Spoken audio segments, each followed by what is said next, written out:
Masaya si Cooper Flag at si AD. May gusto pa ditong i-posterize ang rookie ng Mavericks. Grabe ang ginawang takeover mode ni Flag. Nag-showtime pa sila ni Anthony Davis. Nambuli pa dito si AD. Dallas Mavericks versus Brooklyn Nets. Isa rin na matunog na trade patungkol dito kay Anthony Davis itong San Antonio Spurs. Kapalit sila Harrison Barnes, Keldon Johnson, Luke Cornett na may kasama pang first round swap at second round picks para lang makuha si AD. Isang katakot-takot na duo ng alien ng Spurs. Alley-oop dunk ni Michael Porter Jr. to start the game of the first quarter. Nakapag-draw pa dito ng foul, counted and 1. Habang sa Mavericks, Davis nice assist to PJ Washington. Pero unang nakalamang na dito yung Brooklyn Nets at unang basket naman ni Cooper Flag mid-range jump shot. Nasundan pa dito ng kanyang isang driving layup. At eto, nahype pa yung crowd sa ginawa ni Cooper. Nang dahil sa dalawang turnovers ng visiting team, agad sila ditong napa-timeout. Well, after naman dito ng timeout, dalawang sunod na tres ang binitawan dito ng Nets. Pero buti na lang, nakasagot naman dito ng tres si Max Christie. May total of 9 points na kagad si MPJ at 8 points para sa first overall pick ng Mavericks. Under sa 4 minutes mark, bahagi naman ditong nakalaman ng 4 points lead ang Nets. Dito naman pinasok si Klay Thompson at muli ditong naitabla ng Mavericks. May double-digit scoring na rin si Flag at Klay Thompson wide open look 3-pointers. And still, aggressive pa rin dito si Cooper sa first quarter.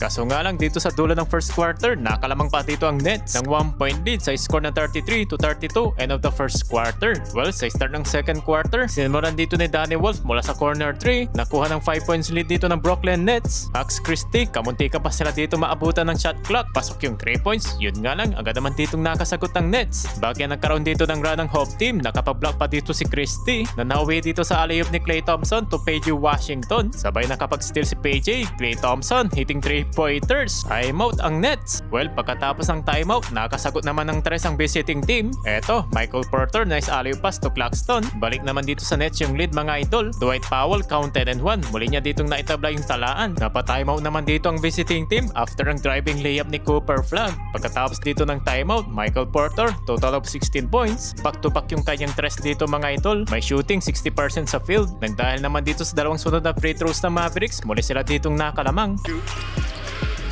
AD. Oh, back to Coop on a really nice. Wala nang isang minuto, sagutan naman dito ng tres si Terrence Mann at ni Max Christie para naman dito sa Mavericks. Natapos ang first half sa score ng 61-65. Mavericks lead halftime. Sa third quarter naman dito mga idol, nasimulan dito ng fast break points ni Terrence Mann at Flag, nice assist to Davis, counted and 1. Eto, 2 minuto yung nakalipas, balik sa Brooklyn yung lead, pero agad naman ditong naibawi ni Max Christie para sa Dallas Mavericks. Michael Porter, nakasagot naman dito ng 3 points kontra kay Davis. Eto, nag-ala Superman naman si Cooper Flag, nasobrahan yung lipad at Najee Marshall agaw naman dito ng bola na naway sa alley pass ni Flag to AD. Back-to-back basket para kay Davis. Double figure, total of 11 points. Takes the Mavericks lead. Timeout dito ang visiting team. Pagkatapos naman dito ng timeout, gandang ginawa dito ng assist ng rookie mula sa corner 3 ni Najee Marshall. Eto, nice spin move dito ni Flag. Leading scorer siya dito sa Mavericks, total of 20 points. Napabuhat na dito yung rookie, dalawang sunod na basket. Maganda yung pinapakitang depensa pa dito ng home team. Sa last 2 minutes, tikita lang dito yung laban. Kaso nga lang sa dulo, nakalamang pa dito yung Brooklyn. Natapos sa score na 92-90. Well, sa fourth and final quarter, Klay Thompson, nice ball fake. Pasok ang mid-range jump shot. Namboli pa dito si Anthony Davis na imintis lang. Buti na lang na-recover yung bola. Ito, PJ Washington, corner 3, nothing but net. Tinabla naman dito ng step back 3 ni Danny Wolf. Sa play naman nito, nasupalpal naman dito si Davis. 8 minutes mark, Brooklyn Nets takes the lead. Nag-attempt naman ng 3 si AD na isablay nga lang. Pero heto, nagsunod-sunod yung basket dito ni Davis.